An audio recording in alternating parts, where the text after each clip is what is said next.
এটা তো দেখছি ইংরেজিতে লেখা, বাবা রে বাবা। আসসালামু আলাইকুম, বেয়াদবি মাফ করবেন। ওয়ালাইকুম আসসালাম। জি বেয়াদবি আগেই মাফ করলাম। আমরা দুজনকে খুব ভালোবাসি। এই এলাকায় আমাদের বাসা, কিন্তু দুই পরিবার নিতেছে না, মানছে না। হুজুর আপনি যদি বুঝাইয়া বলতেন। হুজুর তোর কি দালাল মনে হয় না আমাকে দেখে নাকি? আচ্ছা ঠিক আছে, এখানে ব্যাপারটা হচ্ছে যে দেখো ভাই, তুমি যোগ্য হইলে মেয়ের বাপ মানবে না কেন? তুমি হবা এমন যুবক যার সঙ্গে একটা মেয়ে নয়, হাজার যুবক, হাজার হাজার মেয়ে তোমার জন্য বিয়ে করার জন্য পাগল হয়ে যাবে। ঠিক আছে কিনা? Don't take it otherwise. কথা বুঝবেন, আপনি প্রেম করবেন তা না, আপনি যোগ্যতা সম্পূর্ণ হবেন, আপনি কোয়ালিফাইড হবেন। একটা মেয়ে নয়, হাজার মেয়ে বিয়ে করার জন্য লাইন ধরে দাঁড়িয়ে যাবে। ঠিক কিনা বলা?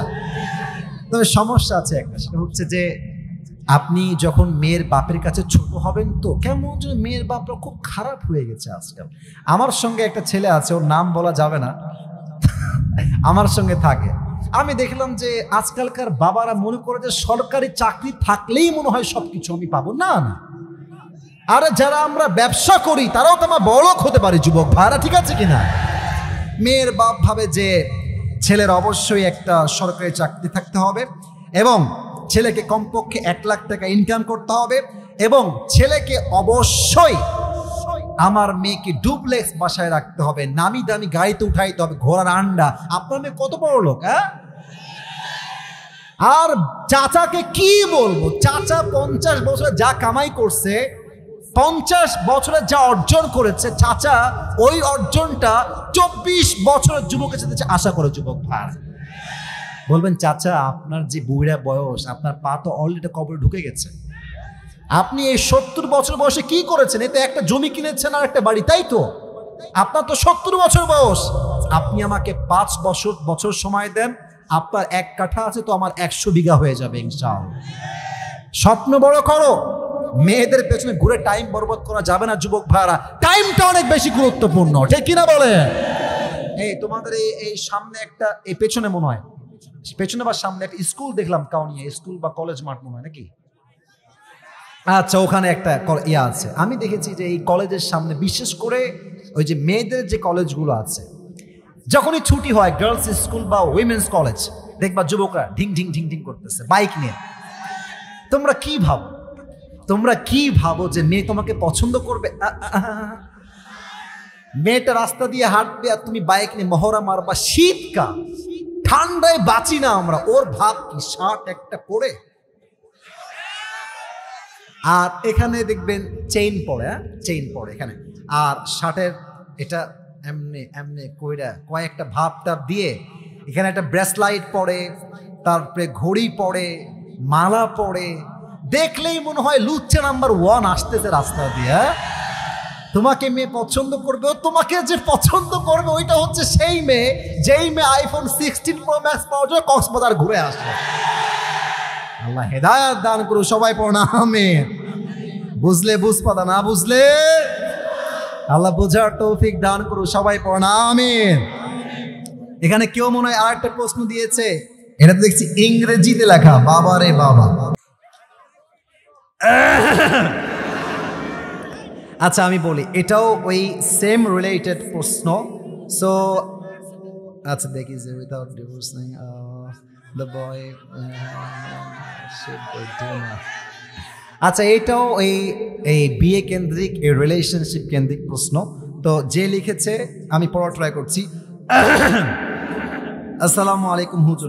আগে কে দিয়েছ? আমি তোমাকে ধমক দিব না, আমি তোমাকে একদমই ধমক দিব না। কে আছো বলবা, নাকি ভয় পাচ্ছ? সোনামণি, দাল মে কুছ কালা তো জরুর হ্যায় ইহাঁ পে। আচ্ছা ঠিক আছে, যাও, আমি বলবো না। আমি আজকে তোমাকে নাম বলতে বলছি না, আমি পড়া ট্রাই করছি। এদিকে তাকান। কথা বললে হবে না। একজন যুবক দাঁড়িয়ে তাকবীর দাও, সব ঠিক হয়ে যাবে। একজন যুবক, কে আছো দাঁড়াও, তাকবীর দাও একটা।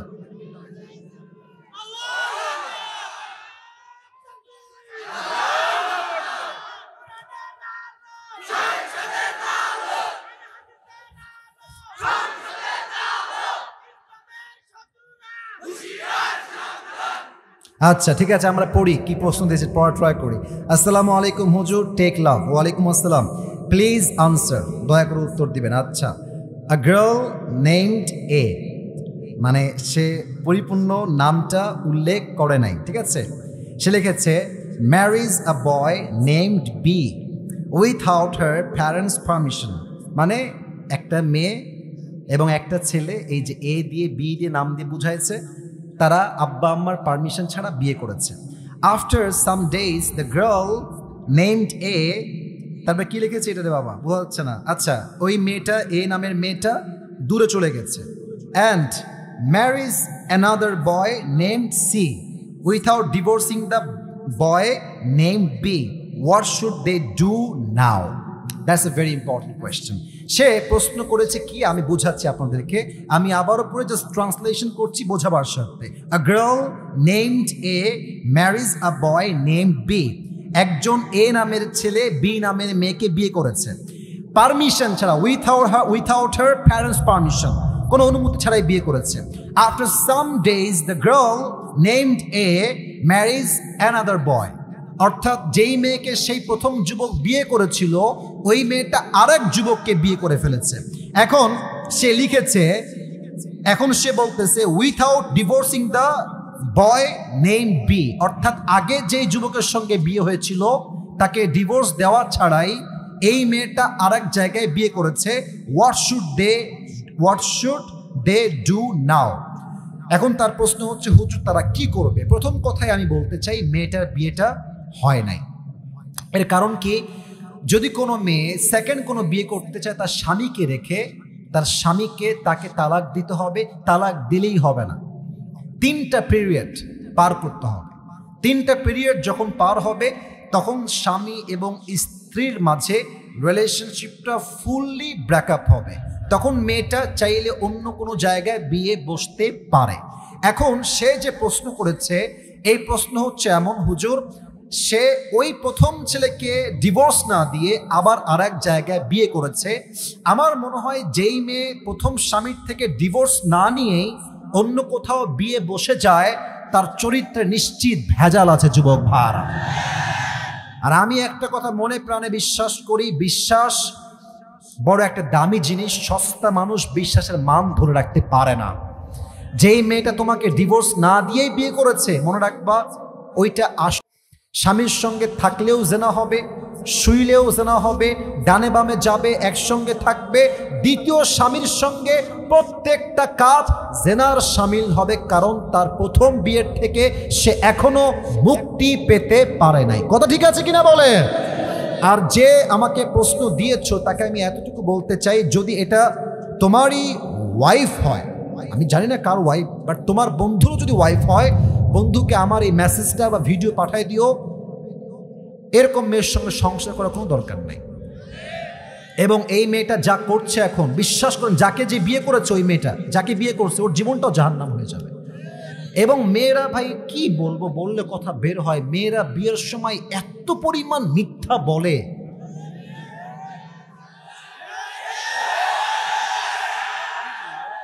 চার ঘাটে পানি খেয়ে আসছে বলে আমি তো জীবনে কারোর দিকে চোখ তুলেও তাকাইনি, আমাকে কেউ দেখে। এই মিথ্যা কথা বলে যুবকটাকে বিয়ে করে, আর যুবক পরে গিয়ে জানতে পারে যে এইটা সবচেয়ে নষ্টা ক্যাটাগরির মেয়ে। যুবক ভাই, আমার প্রিয় বোনেরা, আপনার বিয়ের পূর্বে সত্য বলবেন, যা বলবেন বাস্তব বলবেন। আপনি আজকে আটা মেখে বিয়ে করবেন, আপনাকে তো বাস্তবে মুখ ধোয়া লাগবে যুবক ভাইরা, কথা ঠিক আছে না? তো আমরা বলি আগের বেজার ভালো, পরের বেজার ভালো না, যা আছে বলে দেন, বাস্তবতাকে হাইলাইট করেন। যে ভালোবাসবে সে সব কিছু মেনে আপনাকে ভালোবাসতে চাইবে, ঠিক কিনা? আল্লাহ যেই মেয়েটা এত বড় বেঈমানি বাটপারি করেছে, আল্লাহকে হেদায়েত দান করুক। পরের সময় আমিন। আর আমার মনে হয় যে এর পেছনে বাপ মায়ের হাত আছে, মেয়ের বাপ মায়ের হাত। মেয়ের বাপ মা বলে, এই তুই চলে আয়, তোর যা লাগবে আমরা তোকে দেব। বাট মাথায় রাখবেন, মেয়ের একবার ডিভোর্স হয়ে গেলে মেয়ের গায়ে কলঙ্কের দাগ লেগে যায় যুবক ভাইরা, নেক্সট টাইম সহজে বিয়ে হতে চায় না। তো যেই মেয়েটাই কাজ করেছে ওকেও আল্লাহ হেদায়েত দান করুক, আর যেই যুবককে ওই যে প্রথম পুরুষ যাকে সে বিয়ে করেছিল, আল্লাহ তাকেও সহি সমাজ দান করুক, সবর দান করুক। আমরা সকলেই পড়ছি আমিন। সবাই দুরূদ শরীফ পড়ুন। আল্লাহুম্মা সাল্লি আলা মুহাম্মাদ ওয়া আলা আলি মুহাম্মাদ কামা সাল্লাইতা আলা ইব্রাহিম ওয়া আলা আলি ইব্রাহিম ইন্নাকা হামিদুম মাজিদ। আমার প্রিয় ভাইরা যারা দাঁড়িয়ে আছেন, আপনাদের পায়ে আমার হাত, দোয়ার জন্য একটু বসে যান। দোয়ার জন্য আমি আপনাদের পায়ে হাত রেখে আবদার করলাম, দোয়ার জন্য বসেন, তারপরে আমরা একসঙ্গে বিদায় নিব। এই তো এমনি বসে গেছে। আমার প্রিয় রংপুরের ভাইরা, আজকে আমরা যেই পারার থেকে তাফসীর পেশ করব, পারা নাম্বার হচ্ছে 4। বলেন সবাই, পারা নাম্বার কত? সূরাটার নাম হচ্ছে সূরাতু আলে ইমরান। আমার কাউনিয়ার ভাইরা, সূরাটার নাম সূরাতু আলে ইমরান। যে আয়াত থেকে আমরা তাফসীর পেশ করব, এই আয়াতটা হচ্ছে আলে ইমরানের 102 নাম্বার আয়াত। বলেন সবাই, 100 কয় নাম্বার আয়াত? যে কোনো একটা আয়াতের তাফসীর পেশ করতে গেলে there are 4 things that is very important to talk about. 4টা বিষয় কথা না বললে তাফসীর কখনো সম্পূর্ণ হয় না। আমি বলছি সবাইকে 4টা বিষয়। নাম্বার 1, right recitation, সঠিক তেলাওয়াত। নাম্বার 2, right translation, সঠিক তরজমা। And number 3 is what's the explanation of this ayah, এই আয়াতের ব্যাখ্যা। and 4 হচ্ছে what's the lesson that you have got from this ayah, এই আয়াতের শিক্ষা কি পেলেন, কি শিখলেন, কি লেসন পেলেন। এই 4টা বিষয় না জানলে কখনো একটা আয়াতের তাফসীর সম্পূর্ণ হতে পারে? কথা বলার সময় সম্পূর্ণ হতে পারে? আমি প্রথমেই আয়াতের তেলাওয়াত করতে চাই। আল্লাহ তাআলা বলছেন, আউযু বিল্লাহি মিনাশ শাইতানির রাজীম, বিসমিল্লাহির রহমানির রহিম, ইয়া আইয়ুহাল্লাযীনা আমানু তাকুল্লাহা হাক্কা তুকাতিহি ওয়া লা তামুতুন্না ইল্লা ওয়া আনতুম মুসলিমুন। আল্লাহু আকবার। This is the right recitation. সঠিক তেলাওয়াতের 1 নাম্বার চ্যাপ্টার is over, এটা শেষ। 2 নাম্বার হচ্ছে ট্রান্সলেশন, সঠিক তরজমা। আমি তরজমা করছি। আল্লাহ তাআলা বলছেন, ও ইউ হু বিলিভড, ইয়া আইয়ুহাল্লাযীনা আমানু, ও ইউ হু বিলিভড, ইত্তাকুল্লাহ, fear your Lord হাক্কা তুকাতিহি, as he should be feared। তোমরা রবকে ভয় করো, জাস্ট ভয় করলেই হবে না, রবকে ভয় করার মতো ভয় করার দরকার আছে না নাই? নাম্বার 1। নাম্বার 2, ওয়ালা তামুতুন্না ইল্লা ওয়া আনতুম মুসলিমুন, and do not die, I repeat again, do not die expect as a Muslim। মরতে যেহেতু হবে, কবরে যেহেতু আসতেই হবে, আল্লাহ তাআলা বলছেন প্রকৃতপক্ষের মুসলমান না হয়ে কবরে এসো না। এই হচ্ছে মূল 2টা message. This is the translation of this আয়াহ। এটাই হচ্ছে এই সূরার এই আয়াতের তরজমা। এখন আমরা যাব ব্যাখ্যায়, মূল তাফসীরে। প্রথমেই আল্লাহ তাআলা মেসেজ দিয়েছেন তাকওয়ার ব্যাপারে। আচ্ছা, আপনাদের রংপুরে মনে হয় তামাকের ব্যবসা খুব বেশি ফেমাস, তাই না? এখন কমছে, বিড়ি খাওয়ার একটা তামাশা এটা। বিড়ি হচ্ছে এমন একটা খাবার, যে খাবারের প্যাকেটেই সেই খাবারের বদনাম লেখা থাকে। পৃথিবীতে এমন কোনো খাবার পাবেন না যে খাবারের প্যাকেটেই বদনাম লেখা থাকে। আর যারা বিড়িখোর, এরা আসলে মানবতাহীন মানুষ। এর কারণ তারা নিজেদের মূল্য নিজেই তো বোঝে না, ও মানুষের মূল্য বুঝবে কেমন করে? রংপুরের ভাড়া, ঠিক আছে কিনা? তো দেখেন, আপনি যদি কোনো ব্যবসা করেন, ব্যবসার লাভ জানলে ব্যবসা করতে আপনার আগ্রহ বেড়ে যাবে। আচ্ছা, দিনাজপুরের নাম তো শুনছেন আপনারা, রংপুরের মধ্যে একটা জেলা দিনাজপুর। তো দিনাজপুরে লিচুর ব্যবসা সবচেয়ে বেশি ফেমাস বা জনপ্রিয়। আমি আপনাকে 2টা অপশন দিলাম, রংপুরের ভাড়া 2টা অপশন। এক হচ্ছে রংপুরের শহরে আপনি একটা দোকান দিবেন, প্রায় 18 ঘন্টার থেকে 20 ঘন্টা হবে আপনার ডিউটি, জাস্ট বসে থাকবেন। আমি আপনাকে বলবো যে ভাই, এই পুরো 1 মাসে এরকম ডিউটি আপনার হবে, আপনার মাসিক আয় হতে পারে সর্বোচ্চ লাভ মিলিয়ে 70 থেকে 80 হাজার টাকা, জাস্ট ফর এক্সাম্পল 70 বা 80 হাজার টাকা। আচ্ছা, আর একটা বিজনেস দিলাম, যেটা হচ্ছে আপনার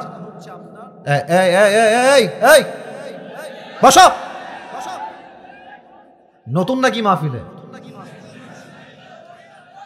সাহস দেখছেন? আধা ঘন্টা ওয়াজনে উঠতেছে, বেটা ঠ্যাং ভেঙে রেখে দিব একেবারে। একদম চুপ করে বসে থাকো না, কোথাও যাওয়া যাবে না, দোয়া করে যাওয়া লাগবে। সবাই তাকবীর দেন, লিল্লাহি তাকবীর। তো আর একটা ব্যবসা দিলাম, এটা হচ্ছে লিচুর ব্যবসা। আর বললাম ভাই লিচুর ব্যবসা করলে আপনার মাসিক আয় আনুমানিক থাকবে প্রায় 4 লাখ টাকা। আপনি কি 1 লাখ টাকায় যাবেন না 4 লাখ টাকায় যাবেন? 4 লাখ টাকায় যাবেন। কারণ হচ্ছে মানুষ ব্যবসার লাভ জানলে ব্যবসা করতে আগ্রহী হয়ে যায়। তো আমি আগে বলবো যে তাকওয়া অর্জন করলে লাভটা আসলে কি হয়। আমি 3টা লাভ বলতে চাই, রংপুরের ভাইরা এটাকে জেহেনে মুখস্থ করে নেন। নাম্বার 1, আল্লাহ তাআলা বলছেন কোরআনুল কারীমের ভেতরে, ওয়ামান ইয়াত্তাকিল্লাহা ইয়াজআল লাহু মাখরাজা, যেই বান্দা আল্লাহর ভয় অর্জন করবে, যেই বান্দা তাকওয়ার গুণ অর্জন করবে, ওই বান্দা যত বড় বিপদগ্রস্ত হোক না কেন, যত বড় কষ্ট তার জীবনে হোক না কেন, তার সমস্ত বিপদ দূর করার দায়িত্ব নিবে। এক সত্তা আওয়াজ দিয়ে বলেন সবাই, তিনি কে? 2 নাম্বার, ওয়ারযুকুহু মিন হাইসু লা ইয়াহতাসিব, and Allah will provide the sustenance from the sources that they never could imagine before. আল্লাহ তাআলা ওই বান্দার জন্য এমন এমন জায়গার থেকে রিজিক দিবে, এমন এমন জায়গার থেকে খাবার দিবে, টাকা দিবে, সম্পদ দিবে, বান্দা কখনো কল্পনাই করতে পারবে না যে এই রিজিকটা আমার কাছে আসলো কই থেকে। সুবহানাল্লাহ পড়ে সবাই। আচ্ছা, আমরা যারা এখানে আছি আমরা তো সবাই মনে হয় মধ্যবিত্ত পরিবারের সন্তান নাকি? আপনাদের তো অনেকের বাড়ি টিনের বাসা আছে না? আমি তো একটা কথা প্রায় মাহফিলে বলে থাকি যুবকদের জন্য বিশেষ করে, যে মধ্যবিত্ত পরিবারের সন্তান মানেই হচ্ছে আমরা একটা ব্র্যান্ড। যুবক ভাই, কেন ব্র্যান্ড? আগে কথা তোমাকে বুঝতে হবে। দেখেন, মধ্যবিত্ত পরিবারের ছেলেকে আপনি সাইকেল দিবেন, ওটাও চলবে। আপনি বাইক দিবেন, তাও চলবে। কার দিবেন, তাও চলবে। আপনি ওকে বলবেন যে কারও নাই, বাইকও নাই, সাইকেলও নাই, তোমাকে হেঁটে হেঁটে আসতে হবে, ওর তাতেও চলবে। ওকে আপনি ভাত দিবেন, ডাল দিবেন, তাও চলবে। ভাত দিবেন, ভর্তা দিবেন, তাও চলবে। ভাত দিবেন, সবজি দিবেন, তাও চলবে। ভাত দিবেন, গোস্ত দিবেন, তাও চলবে। কিছুই দিবেন না, জাস্ট একটা ভাত দিবেন, একটা পানি দিবেন, আর একটা মরিচ দিবেন, ওর পান্তা ভাত হলেও চলবে। কারণ কি? আমরা বড় ঘরের ধাপুস ধুপুস খেয়ে বড় হওয়া ব্রয়লার মুরগি নয়।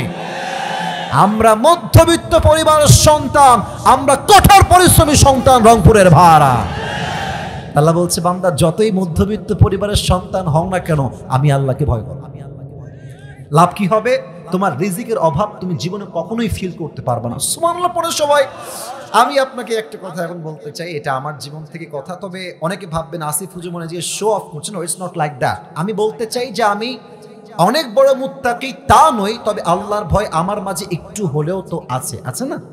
আচ্ছা, আমি নিজে কিন্তু যুবক ভাইয়েরা, মুরব্বী আব্বাজানরা, মায়েরা, বোনেরা, আমি কিন্তু মাত্র 3,000 টাকার চাকরি করতাম। যুবকরা আমার কথা মার প্যাচ একটু ভালো করে বুঝবা। আমার বাবার একটা বাইক ছিল, বাইকটা হচ্ছে 18 বাইক। নাম শুনছেন আপনারা? ডায়াং। তো ভাই, এত ঝাংড়ি বাইক আমি জন্মেও দেখি নাই। স্টার্ট দিই, এখান থেকে যাই 1 কিলো গিয়ে আবার বন্ধ হয়ে যায়, ওখানে গিয়ে আবার এমনি ঝুঁকাই, তেল আছে তাও চলে না। তবুও কোন মতে ঠেলে ঠুলে চালাইছি কয়েক মাস যাবে। আচ্ছা, একটা পর্যায়ে গিয়ে এমন একটা অবস্থা হলো আমার পকেটের, যে তেল যে ভরবো বাইকে ওই টাকা আমার পকেটে নাই। তা আব্বাকে বললাম, আব্বা मैं माफी भी मांगता हूँ, दुआ भी मांगता हूँ, আমার দ্বারা এই বাইক আর চলবে না, তোমার বাইক তুমিই রাখো। তা আব্বা বললো, কি করব বাইকটা, আমার পায়ে তো ব্যথা, আমি তো হার্টের রোগী, এটা কি সেল করে দিব? বললাম, বিক্রি করে দাও, আমি এটা বিক্রি করে সাইকেল কিনবো, সাইকেলের চাইতে ভালো হবে আমার জন্য। তো যাই হোক, বাইকটা বিক্রি করব ভাব, মানে এটা এইভাবে কখনো আমি আগে কোনো মাহফিলে বলি নাই, এতটা ব্যাখ্যা দিয়ে বলি নাই। আজকে বলছি বাইকটা বিক্রি করে দিব অভাবের জন্য। বাট বিশ্বাস করেন, সেই সময়টা প্রতিদিন তাহাজ্জুদ পড়তাম, প্রতিদিন আল্লাহকে বলতাম যে আল্লাহ তুমি আমাকে কবুল করো, আমার চেষ্টা কবুল করো। আর আমি 2 জনের ওয়াজ খুব বেশি শুনতাম। এক আজহারির ওয়াজ শুনতাম খুব বেশি, আর একজন আমি আল্লামা দেলোয়ার হোসেন সাঈদীর ওয়াজ খুব বেশি শুনতাম। সেই সময়ের কথা, it has been 3 years or maybe 4 years back, 3 বা 4 বছর আগের কথা। তো হঠাৎ করে আমি একদিন জুমার খুতবা দিলাম। আমি আবার বলছি, এই কথা কিন্তু আমি কখনো কোথাও আপনারা শোনেন নাই, আমি আজকেই বলছি। তো জুমার খুতবা দিলাম, আমি প্রায় 1 বছর যাবৎ জুমার খুতবা দিয়েই ভিডিও আপলোড হয়, কিন্তু কখনো কোনো রেসপন্স আসে না। আই মিন কেউ দেখে না ভিডিও। এই 10টা-20টা লাইক পড়ে, 2-1জন কমেন্ট করে, মাশাআল্লাহ, আমি তাতেই খুশি, আলহামদুলিল্লাহ। 2-1জন দেখলে আমার জন্য এনাফ বা আমার খুশি কারণ হয়ে যাবে। তো আমার মনে আছে হঠাৎ করে একটা ভিডিও আপলোড হলো আমাকে নিয়ে, মাশাআল্লাহ ভিডিওর টপিক খুব ভালো ছিল, লাখ লাখ রিচ হয়ে গেল। একদিনেই মনে করেন যে 10-20 লাখ মানুষ দেখে ফেললো সেই ওয়াজটা। পরে মিডিয়ার থেকে আমাকে কল দেওয়া হলো যে আপনি জুমা পড়ান কোথায়, আমরা আপনার ভিডিও রেকর্ড করব। তো অনেক বড় একটা মিডিয়া আমাকে বললো যে আপনার ভিডিও একটা আপলোড দিব, আপনি ইনশাআল্লাহ অনেক দূর যাবেন, আপনার জন্য অনেক বেশি কাজ আসবে, আপনি কাজ করতে পারবেন আপনার দাওয়াতি ফিল্ডে। তো একটা মাহফিল করলাম, মাহফিলটা ছিল পাবনায়। মাহফিল ছিল কোথায়? পাবনায়। তো পাবনায় গেলাম, আমি হলাম 3 নাম্বার বক্তা, দ্বিতীয় বক্তা না, 3 নাম্বার। তো আমাকে যখন ওয়াজে দেওয়া হলো, দ্বিতীয় বক্তা খুবই রাগ, আমার টাইমটা তাকে কেন দেওয়া হচ্ছে, ওকে তো দিয়ে কাজ হবে না, ওকে নামা, একে দিয়ে কাজ হবে না, এটা 3 বছর আগের কথা, বেশি না 3 বা 4 বছর আগের কথা। তো আমি ওয়াজ শুরু করলাম, কি বলবো, নিজের কথা বলছি না বা এটা আল্লাহর রহমত বলছি বলতে পারেন। আমি আধা ঘন্টা ওয়াজ করেছি, প্রত্যেকটা যুবক, আমি নেমে গেছি ওরা উঠে গেছে, মানে এই হুজুরকে আমরা ছাড়বো না। নেমে গেলাম, সেটা আপলোড হলো ইউটিউবে। হঠাৎ করে একদিন আমার বাসা ছিল রাজশাহীতে, রাজশাহীর আমাদের মেইন শহরে বাসা, আমার আব্বা জুমার খতিব এবং আমার আব্বা একটা মাদ্রাসার প্রিন্সিপাল।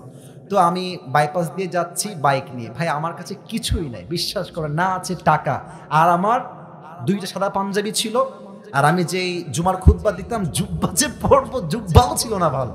আমার বন্ধু থেকে জুব্বা ধার নিয়ে আসতাম যে বন্ধু দে, জুব্বাটা পরে মাহফিল করব বা একটু দোয়া করব, এই ওয়াজ হবে, আবার তোকে জুব্বা দিয়ে যাব। তো আমি এই অবস্থায় মাহফিলের জন্য বা রাস্তা দিয়ে হাঁটতেছি, তো হঠাৎ করে আমার কাছে একটা কল আসলো, বললো আপনি কি আবরারুল হক আসিফ বলছেন? এটা অনেক আগের কথা, আমার ক্যারিয়ার কিন্তু শুরু হয় না। বললাম জি ভাইয়া, আমি আবরারুল হক আসিফ বলছি, আপনি কে? তো বললো যে আমি অমুক জেলার থেকে বলছি, আপনার একটা মাহফিলের ডেট লাগবে। শুনে কলিজায় এত শান্তি লাগলো যে আলহামদুলিল্লাহ, আল্লাহ হয়তো আমার রাস্তা খুলতেছে, এই তো রাস্তা আমার খুলে যাচ্ছে। তা আমি একটু ভাব নিলাম, আমার কিন্তু ডেট মেট কিছুই নাই। বললাম ও আচ্ছা, ডেট নিবেন কবে, আমাকে তো দেখতে হবে ভাই। তো বলছে যে ভাই ডেটটা আমরা 2 মাস পরে নিব, যদি আপনি ডেট দেন তাহলে আমরা। ও তো ভাবছে মাশাআল্লাহ মিলিয়ন মিলিয়ন ভিউ, এ তো অনেক বড় বক্তা হবে রে ভাই। তো আমি একটু ভাবতে, আমি বললাম ঠিক আছে, আমি ডায়েরি দেখে আপনাকে বলছি। আমার ডায়েরিতে কোনো ডেটই নাই। তো যাই হোক, পরে সে বললো যে ভাই ডেট কি আছে, ডেট কি হবে? আমি নিজেই, আমার তো ডেট লাগবে রে ভাই। আমি কল দিয়ে বললাম ভাই হ্যাঁ অমুক তারিখের ডেট হতে পারে, আপনি কি ডেটটা নিবেন?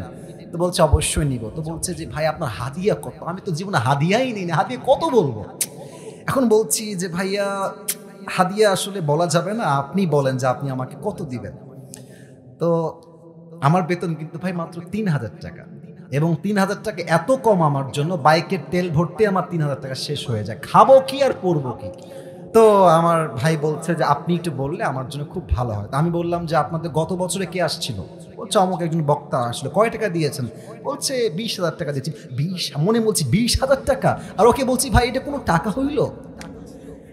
আচ্ছা যাই হোক, অনেক কথাবার্তা বলে সে বললো ঠিক আছে, আপনাকে আমরা 25,000 টাকা দিব, গাড়ি ভাড়া সব কিছু মিলিয়ে, খাওয়া দাওয়া মিলিয়ে, থাকা সহ 25,000 টাকা আমি আপনাকে দিব।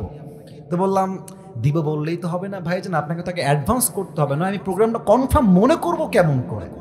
তো বলছে ঠিক আছে ভাই, আপনি আপনার নাম্বারটা আমাকে দেন, আমি আপনাকে 5,000 টাকা অ্যাডভান্স করছি। আমি বললাম ইয়ার ইয়ে তো মেরি রাস্তা খুল গিয়া মাশাআল্লাহ।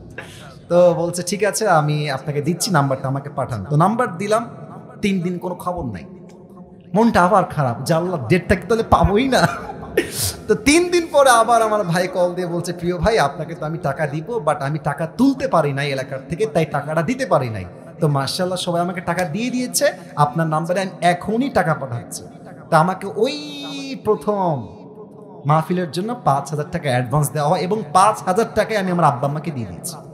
যাও তোমরা নাও। বিশ্বাস করেন, ওই যে আমার জার্নি শুরু হলো। আল্লাহু আকবার, কি বলবো। এখন এমন একটা দিন নাই যেই দিন শত শত কল আসে না, আসিফ হুজুরকে লাগবে, আপনাদের কি? আমাকে বলে 3 লাখ নিবেন, 2 লাখ নিবেন, 1.5 লাখ নিবেন, কত খালি বলেন না আপনাকে আমরা চাই। আপনি বলবেন হুজুর আপনি এত লম্বা স্টোরি কেন বললেন? 1 ঈমান, 2 হচ্ছে তাকওয়া। এই 2টা থাকলে বান্দার সফলতা কেউ আটকায় রাখতে পারে না, ঠিক কি না বলে? ওয়ারযুকুহু মিন হাইথু লা ইয়াহতাসিব, তোমার রিজিক আমি এমন জায়গার থেকে দিব তুমি কখনো কল্পনাই করতে পারবে না। আল্লাহু আকবার। এবার বলেন সবাই, আমরা সবাই আল্লাহর জান্নাত চাই কি চাই না? আচ্ছা, যদি আল্লাহর জান্নাত একটা না পেয়ে দুইটা পাই, খারাপ হবে না ভালো হবে? না, এত আসতে বললে ওয়াজ হবে না। ভালো হবে, ভালো হবে। আল্লাহ তাআলা কি বলছে দেখেন, 27 নম্বর পারা সূরাতুর রহমানে আল্লাহ তাআলা বলছেন, ওয়ালিমান খাফা মাকাম রাব্বিহি জান্নাতান। আমার যেই বান্দা আমি আল্লাহর জন্য তাকওয়ার গুণ অর্জন করবে, আমি আল্লাহ রাব্বুল আলামিন তার জন্য কিয়ামতে দুইটা জান্নাতের বাগান বানায় দিব। কোন সবাই সুবহানাল্লাহ। এই হচ্ছে তাকওয়া অর্জনের মোট 3টা লাভ, কোরআন থেকে বললাম। এবার আসুন তাকওয়া কাকে বলে। দেখেন, একটা লোকও ওঠে না, একটা লোকও ডান বাম করে না। এটাই প্রমাণ যে রংপুরের মানুষ আসলেই কোরআনকে ভালোবাসে, রংপুরের ভাড়া। আচ্ছা, আপনারা সবাই মাওলানা তারিক জামিলের নাম শুনেছেন? পাকিস্তানের একজন টপ ফেমাস স্কলার। উনি তো আমাদের মতো এত রং ঢং নাই, সাদা পাঞ্জাবি, সাদা পায়জামা, সাদা পাগড়ি, আর not a big deal, always এমনিই থাকে। আমি ওনার কথা একটু পরে বলবো, আগে আমার কথা বোঝেন। তাকওয়ার 2টা সংখ্যা বলবো, মুখস্থ করেন। এক হচ্ছে তাকওয়া মানে আপনি হালালকে অ্যাকসেপ্ট করবেন, হারামকে অ্যাভয়েড করবেন। আমাদের দেশে সরকারি চাকরি পেতে গেলে বলা হয় যে আমাকে চা খাওয়ার জন্য আর মিষ্টি খাওয়ার জন্য 10 লাখ দিলে আপনার চাকরি হয়ে যাবে। এরকম বাটপার আছে না, আছে না, আছে না, আছে না? আমরা ডক্টর ইউনূস সাহেবকে বলতে চাই, আপনি থাকা অবস্থায় আইন পাশ করেন, যেই অফিসার চাকরি নেওয়ার জন্য দেওয়ার জন্য ঘুষ চাইবে, ওর জিহ্বা টেনে ছিঁড়ে ফেলতে হবে। রংপুরের ভাড়া আমার। হালালকে অ্যাকসেপ্ট করবেন, হারামকে অ্যাভয়েড করবেন, দ্যাট ইজ কল্ড তাকওয়া। এটাই হচ্ছে তাকওয়া, নাম্বার 1। নাম্বার 2 হচ্ছে, এখন বাজে মনে করেন, আচ্ছা কয়টা বাজে এখন? 11টা কত? 11টা 40। আচ্ছা, রাত যখন 1টা বাজে, আপনাদের রংপুরে কুয়াশা আছে না? আচ্ছা ভাই, এখন আমার উপরে সামিয়ানা আছে, মনে করেন যে এটা আমাবস্যার রাত, পুরোটাই অন্ধকার আর কুয়াশা দিয়ে ভরা। আপনি আপনার রুমের মধ্যে বসে আছেন, রুমের গেটটাও লক, জানালাও লক, লাইটটাও বন্ধ। আপনি আপনার অ্যান্ড্রয়েড ফোন বের করে পর্নোগ্রাফি দেখছেন, হিন্দি ভিডিও দেখছেন, হিন্দি সং শুনছেন, হিন্দি সিনেমা দেখছেন। লাইট বন্ধ, দরজা বন্ধ, জানালাও বন্ধ, কুয়াশা, অন্ধকার রাত, আমাবস্যার মতো কালো অন্ধকার, ঘুটঘুটে অন্ধকার। আপনি ভাবছেন আপনাকে কেউ দেখে না, বাট আপনাকে দেখে একজন। আওয়াজ দিয়ে বলেন সবাই, তিনি কে? যাদের হৃদয়ে আছে আল্লাহর ভয়, তারা কভু পথ ভুলে যায় না। আল্লাহর প্রেম ছাড়া এই দুনিয়ায় কারো কাছে কোনো কিছু চায় না। ঠিক কিনা বলে? রাতের আধারে যারা সেজদাতে রয়, দু চোখের অশ্রুতে নদী যেন বয়। ছলনার হাত ছানি যতই আসুক, ছলনার হাত ছানি যতই আসুক, পেছনে ফিরেও সে তাকায় না। যাদের হৃদয়ে আছে আল্লাহর ভয়, তারা কভু পথ ভুলে যায় না। আল্লাহর প্রেম ছাড়া এই দুনিয়ায় কারো কাছে কোনো কিছু চায় না। ঠিক কিনা বলেন? আমি যখন অন্ধকারের ভেতরে জুলুম করছি, অন্যায় করছি, গুনাহ করছি, পর্নোগ্রাফি দেখছি, হারাম প্রেম করছি, আমার দরজা বন্ধ, আমার ঘরের জানালাও বন্ধ, লাইটটাও আমি অফ করে দিয়েছি। এই অন্ধকার রাতে আমাকে কেউ না দেখলেও দেখবে একজন। আওয়াজ দিয়ে বলেন সবাই, তিনি কে? এবার আমি এই তাকওয়ার সংখ্যার একটা লাইভ এক্সাম্পল দিব। লাইভ এক্সাম্পল মানে হচ্ছে দুনিয়ায় এখনই ঘটেছে, জাস্ট কিছুদিন আগের কথা। মাওলানা তারিক জামিলের একটা লেকচার, আমি সেই দিন মোবাইল ফোনটা বের করে, যেহেতু আমি অনেক বিষয় নিয়ে আলোচনা করি, তো মাঝে মাঝে সার্চ করি যে কোন আলেম কোন বিষয়ে কি বলেছেন, ওগুলো শুনে শুনে মাঝে মাঝে কালেক্ট করা ট্রাই করি, যেটা আমার জন্য উপকারী হয়। তো আমি ইউটিউবে গিয়ে লিখলাম যে lecture of Tariq Jamil about তাকওয়া। মাওলানা তারিক জামিল তাকওয়া নিয়ে কি বলেন, আমি একটা সার্চ করলাম ইউটিউবে, তোমরাও সার্চ করতে পারো বাসায় গিয়ে। এটা কনস্ট্রাকটিভ তার একটা লেকচার আমার সামনে আসলো। উনি তাকওয়া কাকে বলে বোঝাবার জন্য একটা সুন্দর ঘটনা বললেন। আমার তো মনে হয় বলা যাবে না এটা আজকে, নাকি ভাইয়েরা আমার? বলা যাবে কি যাবে না? মাওলানা তারিক জামিল বললেন, পাকিস্তানের একটা মেডিকেল ছিল, এটা হচ্ছে মিশনারি মেডিকেল হসপিটাল, এটা হচ্ছে খ্রিস্টানদের হসপিটাল। ওখানে যে নার্সরা সেবা দেয় তারা তো মুসলমান হয় না, তারা খ্রিস্টান হয়। তো একজন যুবক, সে হচ্ছে মুসলমান যুবক, তাবলীগের কাজ সে করে, তার লম্বা লম্বা চাপ দাড়ি আছে, বাবরি চুলও আছে। তো আমার প্রিয় ভাই যিনি মেডিকেলে ভর্তি হয়েছেন, তাবলীগের ভাই, তো তিনি প্রায় 7 দিন মেডিকেলে ভর্তি আছেন। 7 দিন পরে তার মেডিকেল থেকে রিলিজ পেপার আসছে। একজন যুবতী সুন্দরী নারী তাকে রিলিজ পেপার দেওয়ার জন্য তার পাশে, বেডের পাশে এসেছে এবং যুবকটা মাথাটা নিচের দিকে করে আছে। তো বলছে যে বেহেনজি আপ क्या कहना चाहती हैं, আপনি কি বলবেন, আমাকে বললে খুব ভালো হয়। তো মেয়েটা, এটা কিন্তু আমি পুরোটা ওনার থেকে শুনেই বলছি, বাস্তবিক প্রেক্ষাপট থেকে বলছি, বানিয়ে বলছি না, আপনি গিয়ে চেক করতে পারেন, not a big deal, camera আছে, মিথ্যা বলার কোনো অবকাশ আমার কাছে নাই। তো তারিক জামিল বললেন, মেয়েটা তাকে বলছে যে मैं आपसे एक बात करना चाहती हूँ, अगर आपकी इजाजत मिले तो मैं कहूँगा, আপনি বলেন যে আমাকে পারমিশন দিবেন বলার জন্য। তো যুবক বলছে आप बताइए क्या कहना चाहती हैं, আপনি বলেন কি বলবেন। তো মেয়েটা ডিরেক্টলি সোজাই বলছে যে मैं आपसे शादी करना चाहती हूँ, আমি আপনাকে বিয়ে করতে চাই। এবার বলেন তো, মেয়েটা হচ্ছে খ্রিস্টান আর যুবকটা হচ্ছে মুসলমান। শরীয়তের যে সিস্টেম, যে বিধিবিধান আছে, এই বিধিবিধানে খ্রিস্টানের সঙ্গে মুসলমান যুবকের বিয়ে কি জায়েজ হবে না হারাম হবে? হারাম হবে। তো যুবকটা এই প্রস্তাব পেয়ে he was shocked, he was surprised, thundered, puzzled, astonished.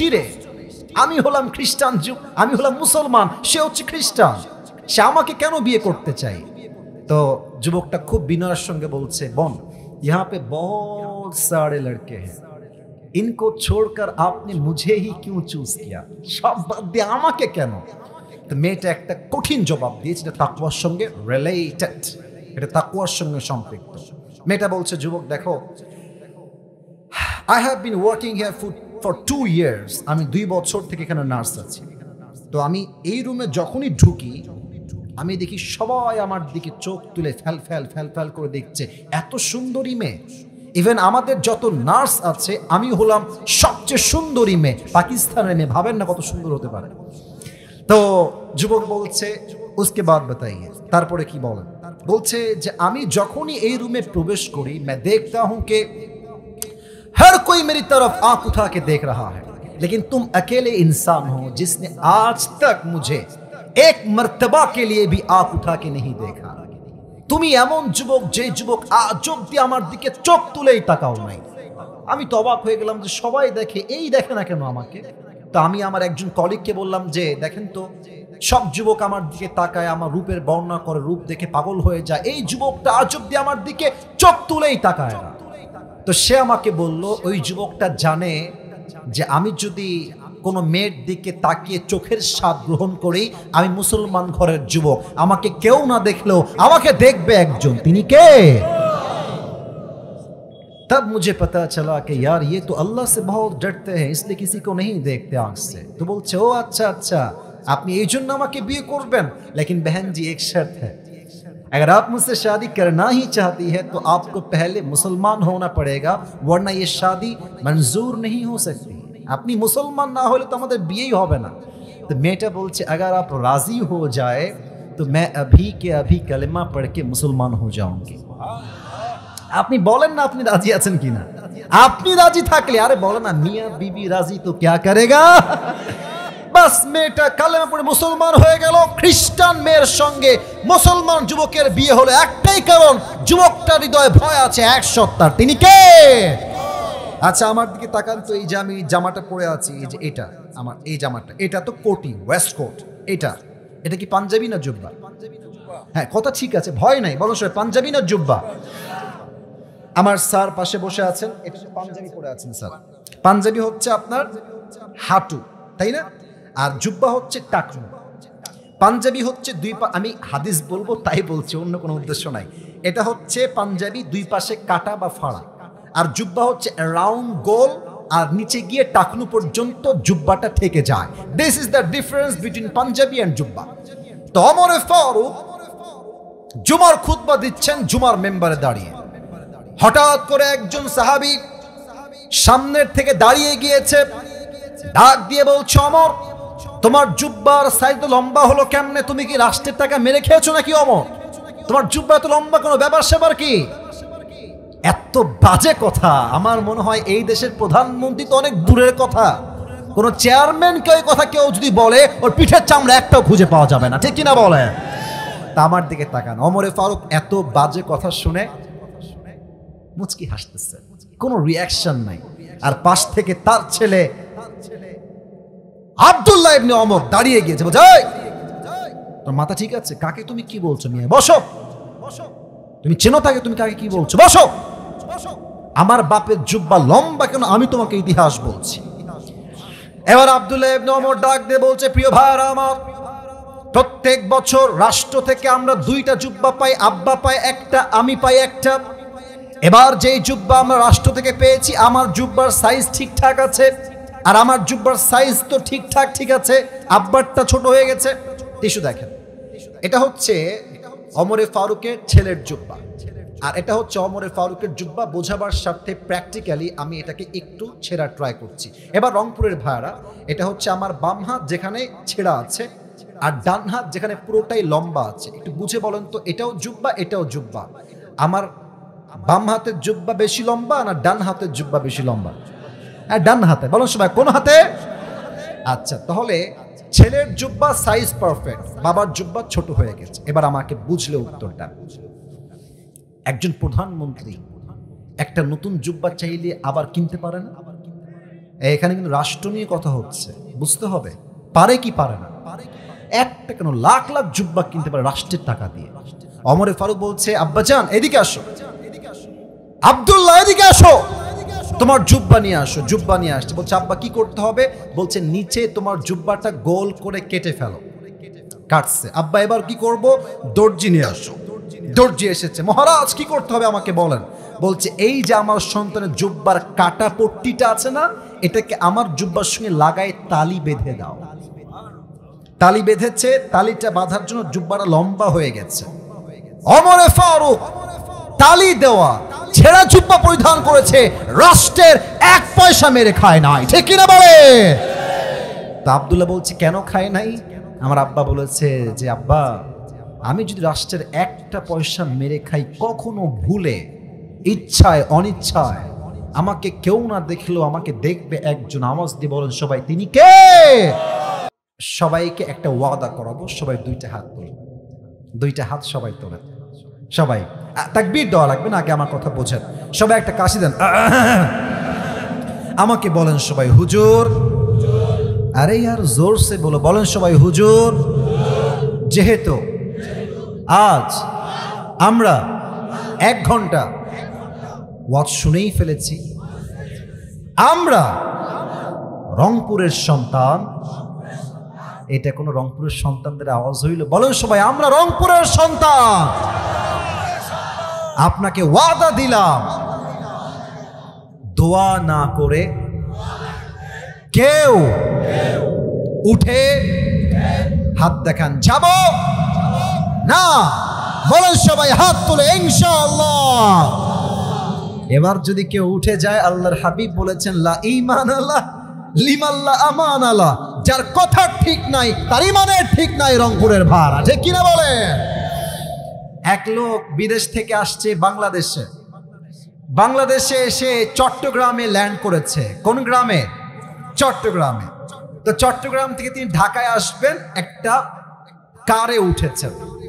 এসেই দেখছে রংপুর শহর পার হয়ে বিশাল লম্বা একটা টানেল, বিশাল বড় ব্রিজ আর টানেল। বিদেশি লোক ডাক দিয়ে বলছে, ভাই আমার এই টানেলটার নাম কি? তো বিশাল বড় লম্বা টানেল। বাংলাদেশের লোক ডাক দিয়ে বলছে, প্রিয় ভাই এটার নাম হচ্ছে বঙ্গবন্ধু টানেল। নাম কি টানেল? বঙ্গবন্ধু টানেল। বলছে, মাশাআল্লাহ, the biggest tunnel in the world, অনেক বড় ভাই, সামনে আগাও। এবার আসছে ঢাকায়, এসেই দেখছে বিশাল লম্বা লম্বা ফ্ল্যাট, উঁচু উঁচু দালান আর বিল্ডিং দিয়ে ভরা। বলছে, ভাই what's the name of this place, এই জায়গার নাম কি? যুবক ডাক দিয়ে বলছে, এই জায়গার নাম হচ্ছে বঙ্গবন্ধু অ্যাভিনিউ। বলছে, ওয়াও, গ্রেট, অ্যামেজিং, অনেক সুন্দর, অনেক বড়, যাও সামনের দিকে আগাও। এবার আসছে এক বিশাল লম্বা খাম্বার সামনে, বিশাল লম্বা খাম্বা, গোল অ্যারাউন্ডে, চতুর্পাশে লাইট আর লাইট, লাইট আর লাইট, পুরো জায়গাটাই অন্ধকার, তবে আলোকিত হয়ে গেছে লাইটের আলোকচ্ছটায়। বলছে what's the name of this place, এই জায়গার নাম কি? তো বলছে এই জায়গার নাম হচ্ছে বঙ্গবন্ধু স্টেডিয়াম। বলছে স্টেডিয়াম, হোয়াটস হ্যাপেনিং হিয়ার, এখানে কি হচ্ছে? বলছে এখানে একটা টুর্নামেন্ট হচ্ছে, football tournament, and the name of the tournament is Bangabandhu gold tournament. বলছে তাই নাকি, ফুটবল খেলা, wow, let's go and watch it and enjoy together, চলো আমরা যাই, দেখি এবং এনজয় করি। ঢুকে গেছে মাঠের ভিতরে। এবার বলেন তো রংপুরের ভাইরা, খেলার মাঝে একটা হার জিত আছে না নাই? এক দল হারলে এক দল জিতে, আর এক দল জিতলে আর এক দল হারে। তো সেই দিন বিদেশি লোকের কপাল খারাপ, সে বলছে আমি নিব বঙ্গবন্ধুর দল, আমি সেই দলই করব। তো সেই দিন আনফর্চুনেটলি, দুর্ভাগ্যক্রমে বঙ্গবন্ধুর দল হেরে গেছে। এখন যেই দল হেরে যায়, অডিয়েন্স দর্শক খেপে গিয়ে কেউ মারে জুতা, কেউ মারে ইট, কেউ মারে পাটকেল। এখন কপাল খারাপ বুড়া লোকের, বিদেশ থেকে আসছে কয়েকটা ছেলে মিলে মারছে বঙ্গবন্ধুর দলে ইট, একটা ইট ওর মাথায় লাগছে, এক ইটের ঘায়ে চিৎপটাং হয়ে অজ্ঞান হয়ে পড়ে গেছে। কোন মতো সবাইকে ধরে মেডিকেল মেডিকেল মেডিকেল নিয়ে গেছে, মেডিকেলে 24 ঘন্টা কোনো হুঁশ নাই। 24 ঘন্টা পর বিদেশি লোকটা চোখ খুলেছে, বলছে ওয়্যার আই এম, আমি কোথায়? পাশ থেকে বলছে আপনি আছেন বঙ্গবন্ধু হসপিটালে। বিদেশি লোক বলছে তোমাদের কাছে আল্লাহর রাস্তায় মাফ চাই, আল্লাহর রাস্তায় মাফ করো, তোমরা আমাকে একটু পরে বঙ্গবন্ধু কবরস্থানে নিয়ে যাইও না। তার মানে আমাদের নেত্রী যিনি ছিলেন, উনি তার বাবার নামটা জাতির পিতা হিসেবে মুসলমানদের চাপাই দিয়েছিল রংপুরের ভাড়া, ঠিক কিনা বলে? যেহেতু আল্লাহর ভয় আমাদের মাঝে আছে, অতএব কোন স্বৈরা শাসককে নয়, একমাত্র আমরা আল্লাহকে ভয় করব। দুনিয়ার কোন জালিমের সামনে মাথা আমাদের নত হবে না, ঠিক কিনা? এই হচ্ছে 1 নম্বর আয়াতের ব্যাখ্যা, 1 নম্বর মেসেজের ব্যাখ্যা। 3 নম্বরটা তো নয়, 2 নম্বরটা বলে আমাকে শেষ করতে হবে। আর হ্যাঁ, আমরা বলি না যে শেষ ভালো যার, সব ভালো তার। আমাকে অল্প সময় দেন, আর 5 মিনিটে আমি দোয়া করব। আল্লাহ তাআলা বলছেন ওয়ালা তামুতুন্না ইল্লা ওয়া আনতুম মুসলিমুন। এইটা তোর প্যান্ট খুলে ফেলবো রে, খবরদার। বাচ্চা তো বউ আছে, কই যাস বাবা? বউ নাই তো, বসে থাকো। বউ থাকলে যাবা, বসো বসো। সবাই তাকবীর দেন, লিল্লাহি তাকবীর। আচ্ছা, এবার আমাকে উত্তর দেন, আমরা সবাই হিন্দু না মুসলমান? এটা আমার লাস্ট পয়েন্ট। আমরা সবাই খ্রিস্টান না মুসলমান? আমরা সবাই বৌদ্ধ না মুসলমান? আমরা মুসলমান বিধায় তো চুপ থাকি, নয় ভারতের যে হকার সাংবাদিক গুলো আছে, এদেরকে পিটাই সাইজ করতে 5 মিনিট সময় আমাদের লাগবে না রংপুরের ভার। বাংলাদেশ আর থাকবে না। আমি আজ কথা বলবো না, আমি অভিমান করছি, শালা ফালতু কথাকার, বেয়াদব কথাকার। একে দেখলে মনে হয় যে এই বেটা গুলিস্তানে আন্ডার প্যান্ডার জাইঙ্গা বিক্রি করলে বেশি মানাবে যুবক ভাই। এটা কোন নিউজ প্রেজেন্টার হইল? এমন একটা ভাবে নিউজ প্রেজেন্ট করে মনে হয় যে 2য় বিশ্বযুদ্ধ শুরুই হয়ে গেল রংপুরের ভাইরা, ঠিক কিনা বলে? আচ্ছা, আমরা মুসলমান হয়েছি, বাট আমরা এখনো প্রকৃত পক্ষের মুসলমান হতে পারি নাই বিধায় আল্লাহ বলছেন তোমরা মুসলমান হও, মুসলমান হওয়ার মতো। এবার আমার মুখের দিকে সবাই তাকান। আচ্ছা, এটা একটু হঠাৎ দেখানোর জন্য, এটা আমার মুখে লম্বা লম্বা, এটা কি? যে আমার মুরব্বী কয়, আপনারা কন্যা, এটার নাম কি? আমাকে একবার সবাই দেখেন, আমি বলতে চাই একটা প্রশ্ন, আমাকে দাড়ি রেখে কি আনস্মার্ট লাগতেছে? এত আসতে বলুন, আনস্মার্ট লাগতেছে? খ্যাত লাগতেছে? কিছু মেয়ে আছে দেখবা দাড়ি দেখলে চুলকানি শুরু হয়ে যায়, বলে যে একটা ছেলে আসছে দিনদার, 5 ওয়াক্ত নামাজি, দাঁড়িয়ে আছে, দিনদার ছেলে, বলছে বিয়ে করবা একে?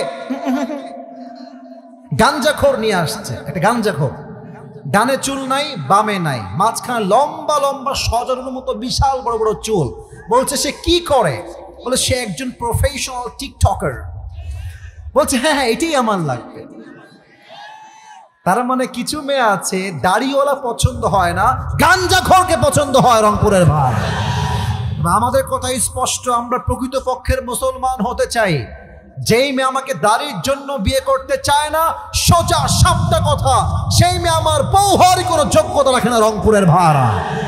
আর যেই মেয়ে আমাকে দাড়ির জন্য বিয়ে করবে, সেই মেয়ে তো আমার বউ হওয়ার যোগ্যতা রাখে, ঠিক কিনা বলে? এবার বলেন তো, আমার নবীর মুখে লম্বা লম্বা দাড়ি ছিল কি ছিল না? আমার নবীর মতো সুন্দর এই তল্লাটে দ্বিতীয় আর কেউ কি হতে পারে?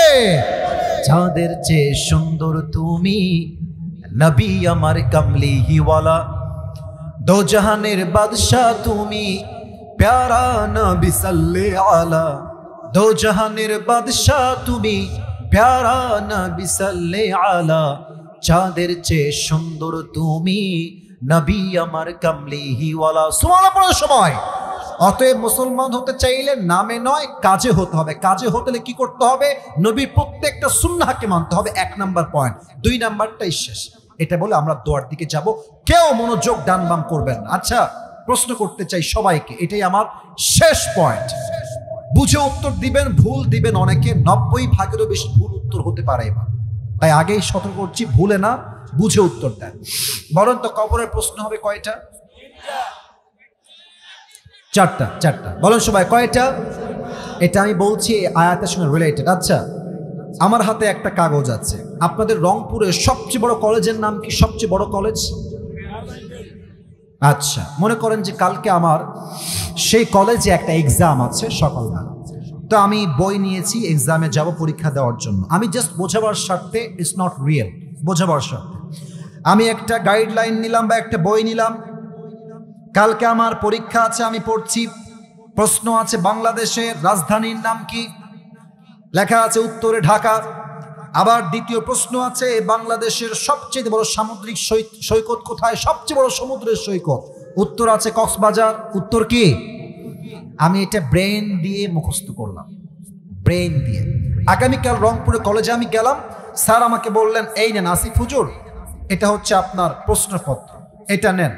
আমি প্রশ্নপত্র নিলাম, নিয়েই দেখলাম যে ওখানে প্রশ্ন করা আছে। প্রথম প্রশ্ন আসছে ক, বাংলাদেশের রাজধানীর নাম কি? আমি ওই যে ব্রেন দিয়ে পড়েছিলাম ঢাকা। বাংলাদেশের সবচেয়ে বড় সমুদ্র সৈকতের নাম কি? আমি বারবার একটা শব্দ বলছি, বুঝবেন, ব্রেইন ব্রেইন ব্রেইন ব্রেইন। আমি ব্রেইন দিয়ে পড়েছিলাম সমুদ্র সৈকত হচ্ছে কক্সবাজার, বড়, লিখে দিলাম কক্সবাজার। কেউ যদি ভাবেন যে আমি প্রকৃতপক্ষের মুসলমান হব না, জাস্ট মুখস্থ করব, মার রব্বুক আল্লাহ, মান নবিয়ুক মুহাম্মাদুর রাসূলুল্লাহ সাল্লাল্লাহু আলাইহি ওয়াসাল্লাম, ওয়া মা দীনুক, তোমার ধর্ম কি? ইসলাম। ব্রেন দিয়ে যদি ভাবেন কবরে উত্তর দিবেন, ইউ আর 100% রং। আপনি ভুল ভাবছেন। কবরের প্রশ্ন এখান থেকে না, এখান থেকে। এটা কখন আসবে? এই উত্তরটা কখন আসবে? বুঝবেন, 2টা বিষয় লাগবে। ঈমান থাকলেই হবে না, ঈমানও রাখতে হবে, আমলও করতে হবে। মনে করেন আমার ঈমান যে নবীর সুন্নাহ হচ্ছে দাড়ি রাখা, এটা আমার ঈমান। আমি মানবো কেমনে? পুরো দুনিয়া যাবে আমার খেলাফে, আমার একটা কথা, আমার বিয়ে হলে হবে, না হলে নাই। নবীর সুন্নাহে আমি খুব ঠাকাবো না, কেচিও ঠাকাবো না। আচ্ছা, আমার নবীর সুন্নাহ হচ্ছে আল্লাহর জন্য আল্লাহর রাস কায়েমের আন্দোলন করতে হবে। কে আমাকে জঙ্গি বলল, কে আমাকে শিবির বলল, কে আমাকে জামাত বলল, তোয়াক্কা করার সামান্য সময় আমার কাছে নাই। আল্লাহর জমিনে আল্লাহর রাস কায়েম করবো, প্রয়োজন জীবন দিব, তাজা রক্ত দিব। তোমার আমার এই মোকাবেলাকে কেউ রুখে দেওয়ার সাধ্য রাখে না, ঠিক কিনা বলেন? প্রকৃতপক্ষের মুসলমান হতে হলে ঈমানটাও রাখতে হবে, আমলটাও রাখতে হবে। আল্লাহ তাআলা আমাদের সবাইকে ঈমান এবং আমল নিয়ে মুসলমান হয়ে কবরে যাওয়ার তৌফিক দান করুক। আমরা সবাই পড়ি আমিন। আমি খুবই খুশি হলাম যে আপনারা এত সুন্দর একটা আমাকে পরিবেশ দিলেন। আমি সত্যি আপনাদের কাছে কৃতজ্ঞ থাকলাম। এটা মিডিয়া রেকর্ড হলো, মানুষ বুঝবে যে রংপুরের মানুষ কতটা ভদ্র ঘরের সন্তান। এবং আরেকটা বিষয় বললে আপনারা আরো বেশি খুশি হবেন, সেটা হচ্ছে যে আমি এই বছর আমার সবচেয়ে বেশি ডেট হচ্ছে রংপুর বিভাগের মধ্যে। কেন? আমার রংপুর থেকে যেই পরিমাণ কল আসে আপনি কল্পনাই করতে পারবেন না। রংপুরের দিনাজপুর থেকে, আপনার এদিকে ঠাকুরগাঁও থেকে, নীলফামারীর থেকে, যে বিকেলে একটা নীলফামারীতে প্রোগ্রাম বিকালবেলা করে আসলাম, আবার এখানে। মানে আমি যদি চাই আপনাদের পুরো এই বিভাগে প্রত্যেক দিন 3 থেকে 4টা মাহফিল করতে পারবো, আমাকে এই পরিমাণ মানুষ কল দেয়। কারণ কি জানেন, আমার কেমন যেন একটা মানে আত্মার সম্পর্ক আপনাদের সঙ্গে হয়ে গেছে। আমি জানি না কেন হয়ে গেছে এটা। আমি যেখানেই যাই পরিবেশ সুন্দর, মানুষের বসা সুন্দর, এত লম্বা ওয়াজ করে কেউ উঠে যায় না, তখন আমি বুঝে গেছি রংপুরের মাটিতে কোনো সাধারণ মাটি নয় যুবক ভাইরা। আল্লাহ সবাইকে যেন ইসলামের খাদেম হিসেবে কবুল করে নেয়, সকলেই পড়েন আমিন। সবাই একটা তাকবীর দিবেন, শেষ ভালো যার সব ভালো তার। সবাই একটা তাকবীর দেন আমার সাথে, লিল্লাহি তাকবীর।